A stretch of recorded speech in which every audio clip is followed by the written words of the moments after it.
Hello cricket station viewers எல்லாருக்கும் வணக்கம். நான் உங்கள் சஞ்சீவ், என் கூட ரிச்சார்ட்ஸ் இருக்காரு. ஒரு சின்ன ரிக்வெஸ்ட், நம்ம வீடியோ பார்க்குறவங்க எல்லாரும் வீடியோவை லைக் பண்ணுங்கள், சப்ஸ்கிரைப் பண்ணலாம், சேனலுக்கு சப்ஸ்கிரைப் பண்ணுங்கள். ரொம்ப முக்கியமாக வந்து கடைசி வரைக்கும் பாருங்கள் வீடியோவை. ரிச்சார்ட்ஸ் இன்னைக்கு வந்து 3rd டே பாக்ஸிங் டே டெஸ்ட்டில் முடிஞ்சிருக்கு. என்ன நினைக்கிறீங்க? ஒரு அற்புதமான செஞ்சுரி, நல்ல பார்ட்னர்ஷிப்லாம் போயிருக்கு. உங்கள் கருத்து என்ன? இன்னைக்கு வந்து பார்த்தீங்கன்னா சில மேஜிக்லாம் நடந்திருக்கு. ரொம்ப ஆரம்பத்தில் ஃப்ரஸ்ட்ரேஷன் பண்ணாங்க. அடுத்து வந்து 2 பேர் வந்து காப்பாற்றி விட்டுருக்காங்க, வாஷிங்டன் சுந்தர் அண்ட் நிதிஷ்குமார் ரெட்டி. நிதிஷ்குமார் ரெட்டிகிட்ட இருந்து ஒரு பெரிய செஞ்சுரி வந்திருக்கு, ரொம்ப ஹையாக ரேட் பண்ண வேண்டிய செஞ்சுரி. ஆனால் ஒரு செஞ்சுரி வந்தப்ப வாஷிங்டன் சுந்தர் மாதிரியான ஒரு இன்னிங்ஸ் வந்து அதில் அடியில் போய் அமுந்து போயிடக்கூடாது. ஸோ அதனால முதல்ல வந்து வாஷிங்டன் சுந்தருக்கான கிரெடிட்டை நம்ம கொடுத்தே ஆகணும். ஏன்னு கேட்டிங்கன்னா, பிச் கண்டிஷன் அப்படிங்கிறத தாண்டி மேட்ச் கண்டிஷன் அப்படின்னு பார்க்குறப்ப அங்கே ஒரு ஆள் நின்று வாஷிங்டன் சுந்தர் விளையாடின மாதிரி அவ்வளோ பால்ஸ் விளையாட வேண்டியது இருந்தது. ஏன்னு கேட்டிங்கன்னா, அது மட்டும்தான் ஆஸ்திரேலியன் பிளேயர்ஸை பேக் ஃபுட்டில் போடும், அதாவது பவுலர்ஸை பேக் ஃபுட்டில் போடும். அந்த வேலையை அவர் ப்ராப்பராக செஞ்சார். எப்படின்னா, நிதிஷ்குமார் ரெட்டிக்கு பின்னாடி வந்தார், நிதிஷ்குமார் ரெட்டிக்கு முன்னாடியே அவுட் ஆகி போயிட்டாரு. ஆனால் அவரை விட அதிக பால் அந்த ஏரியாவில் விளையாடிட்டு போயிருந்தார். ஒரு 162 பால்ஸ் விளையாடி இருக்காரு. ஸோ அதை கிரீன் பண்ணி விளையாடுறதுக்கு ஒரு ஆள் தேவையாக இருந்துச்சு, அதை செஞ்சார். இந்த மேட்ச் பொறுத்த வரைக்கும் எப்படின்னா, வாஷிங்டன் சுந்தர் பேருக்கு பின்னாடி இருக்க ரன்ஸ் மட்டும் இல்லை, பால்ஸ் முக்கியமாக பார்க்கணும், அதுக்கான கிரெடிட்ஸ் அவருக்கு கொடுக்கணும். நெக்ஸ்ட் வந்து நிதிஷ்குமார் ரெட்டி இந்த இன்னிங்ஸை பொறுத்த வரைக்கும் அவருக்கு வந்து நம்ம வந்து ரொம்ப அந்த இன்னிங்ஸ் வந்து ஹையாக ரேட் பண்ண வேண்டியது, அவருக்கு நம்ம நிறையா அவரை பற்றி பேச வேண்டியது இருக்குது. முக்கியமான விஷயம் என்னன்னா, மேட்ச் இருந்த கண்டிஷனில் பார்த்தீங்கன்னா அவர் கூட இருக்கிறது வந்து ஒரு பவுலிங் ஆல்ரவுண்டர். அவர் தான் அவருக்கான கடைசி ஜோடி, பேட்டிங் ஜோடி. ரெண்டாவது ரன்ஸும் தேவையாக இருக்குது. உங்கள் கையில் உங்களுக்கு ரன்ஸும் தேவை, சேம் டைம் வந்து உங்கள் கையில் விக்கெட்டும் இல்லை. நீங்க அப்ப விக்கெட்டையும் காப்பாத்தி ஆகணும், ரன்ஸுக்கும் போய் ஆகணும். அப்படிங்கிற ஒரு சூழ்நிலையில பேட்டிங் ஆல்ரவுண்டரா வர நிதிஷ்குமார் தான் அந்த இடத்துல வந்து பொறுப்பெடுத்து போயாகணும். அதாவது சாலிட் டிஃபென்ஸ் காட்டி ஆகணும், ஸ்ட்ரைக்குக்கு போறப்ப கிளீனாகவும் இருக்கணும், ரன்ஸும் வரணும். இது அத்தனையும் ஒரு கம்ப்ளீட்டா செஞ்சாரு. சின்ன சின்ன அங்க எங்க இருந்துச்சு, ஆனா பட் இருந்தாலுமே ஓவரால் இது வந்து ஒரு கம்ப்ளீட்டான இன்னிங்ஸ், ஒரு பெரிய சிறப்பான இன்னிங்ஸ் அப்படின்னு சொல்லலாம். அவருடைய அந்த பேட்டிங் குவாலிட்டி அப்படின்னா அவர் எப்படி காட்டுறாருன்னா, நாதன் லைன் வந்து ரவுண்ட் த ஸ்டெம்பில் இருந்து வராரு. இவர் அழகா அவரோட முன்கால் ஃப்ரண்ட் ஃபுட் அப்படியே கொஞ்சமாக நகர்த்தி ரூம் கொடுத்து கிளியர் பண்ணிக்கிட்டு லாங் ஆஃப்ல ஒரு பஞ்சில் ஒரு பவுண்டரி ஆடுறாரு. அந்த அளவுக்கு ஒரு பாலோட பொசிஷனுக்கு ரொம்ப கிளியராக வராரு. நாதன் லைன் வந்து பார்த்தீங்கன்னா அவங்களுடைய ஒரு 4th பவுலர். நீங்கள் அவங்களோட 4th and 5th bowler attack பண்ணாமல் ரன்ஸே கொண்டு வர முடியாது. அப்படி இருக்கிறப்ப மேட்ச் கண்டிஷன் வந்து டஃப்பாக இருந்தாலுமே ரொம்ப பிரில்லியண்டாக அவர் அட்டாக் பண்ணாரு.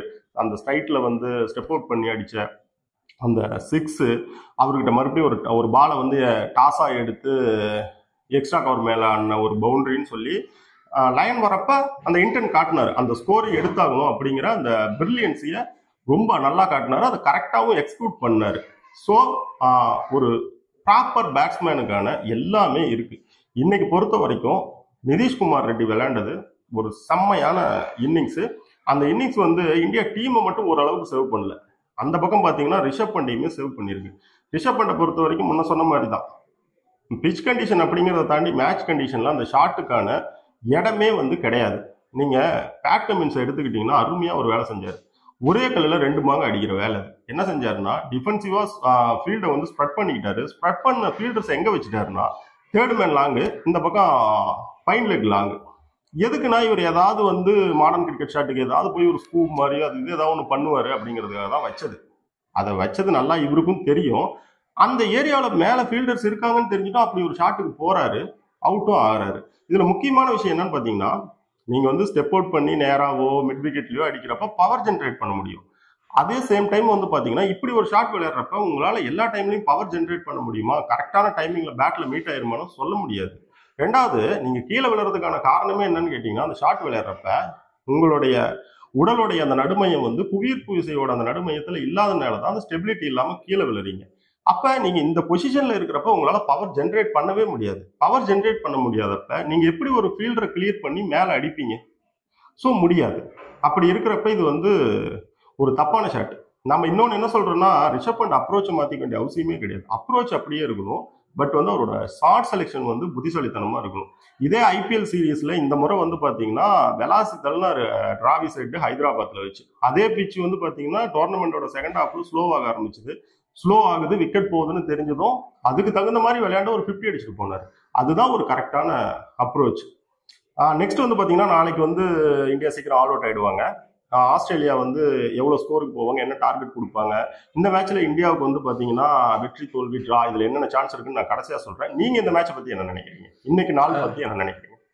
ஆமா, நம்ம மேட்சை வந்து இன்னைக்கு நடந்ததை வந்து நான் வந்து பிளேயர்ஸை வச்சே வந்து பிரிச்சிடலான்னு இருக்கேன்.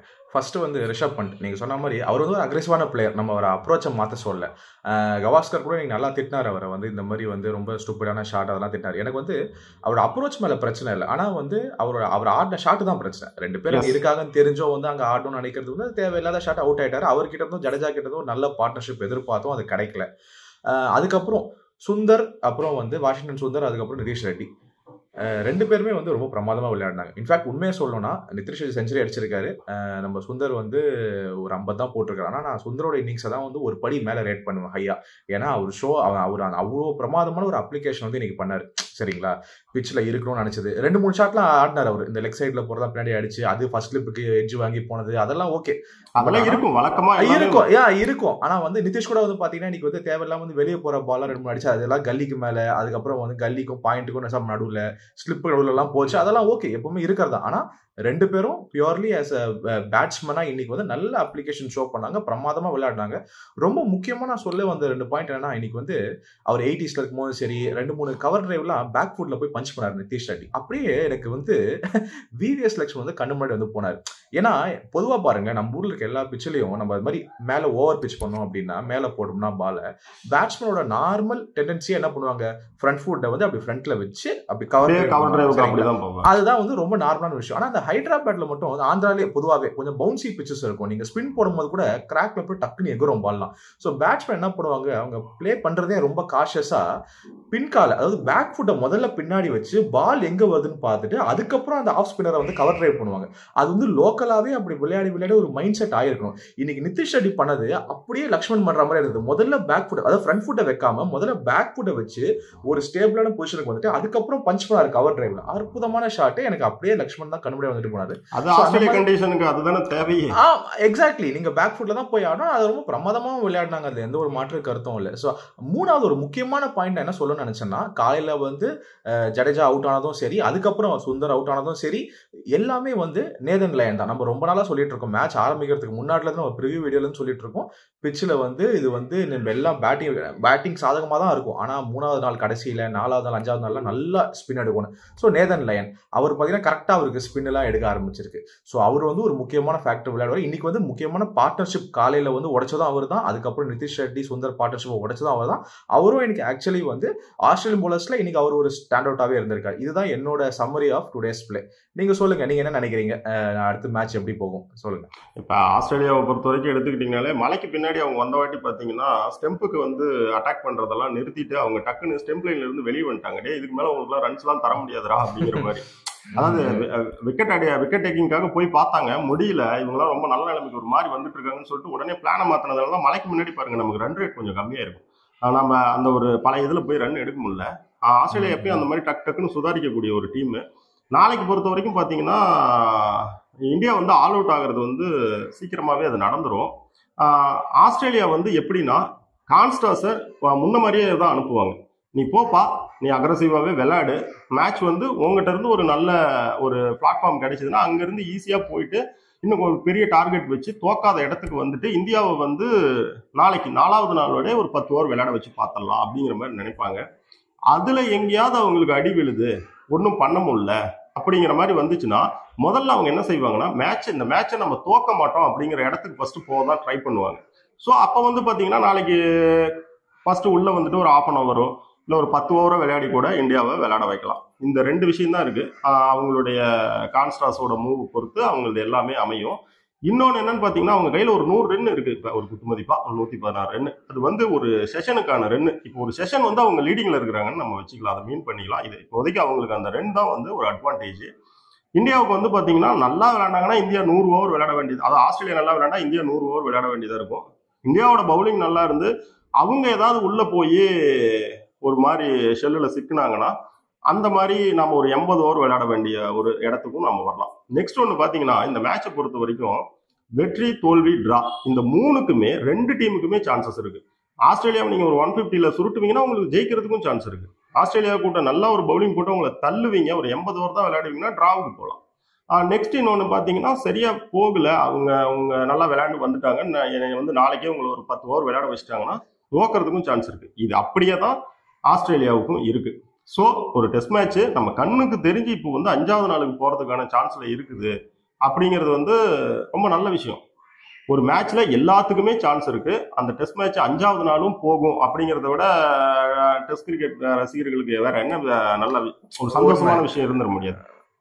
உண்மைதான் ரிச்சார்ஜ், எனக்குமே அப்படிதான் தோணுது. 3 ரிசல்ட்டும் வந்து நல்லா பாசிபிளா தான் இருக்கு. இந்தியா ஆஸ்திரேலியாவுக்கு வந்து கொஞ்சம் அப்பர் ஹேண்ட் இருக்கு, நம்ம வந்து அந்த 100 ரன் இருக்கிறதால கண்டிப்பான ஒரு அப்பர் ஹேண்ட் இருக்கு. நாளைக்கு நீங்க சொல்ற மாதிரி வந்து அது எப்படி போகுதுன்னு பார்க்கணும்.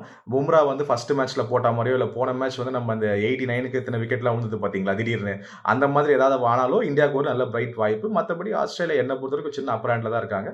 பார்ப்போம் நாளைக்கு மேட்ச் எப்படி போகுதுன்னு.